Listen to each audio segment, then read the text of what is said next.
শরীফের লেখা একটা কবিতা আছে, আমায় ছিঁড়ে খাও হে শকুন। সেই কবিতা শহীদ শরীফ উসমান হাদি নিজেই আবৃত্তি করেছিল। সে বলেছিল যে আধিপত্যবাদের দোসররা আমার সারা দেহ ছিঁড়ে ছিঁড়ে খাও, কিন্তু আমার মাথা খাইও না, অর্থাৎ আমি মাথা বিক্রি করব না।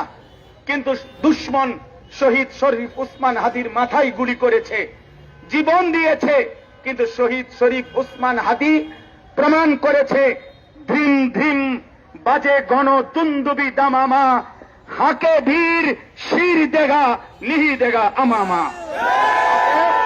আজকে ইনশাআল্লাহ এই জমিনে আমরাও আল্লাহর কসম করে বলি, 18 কোটি জনগণের পবিত্র শিরায় 1 ফোঁটা রক্ত থাকতে আমার মাতৃভূমির 1 ইঞ্চি জমিন ভারতের বেঈমান তোরা নিতে পারবি না।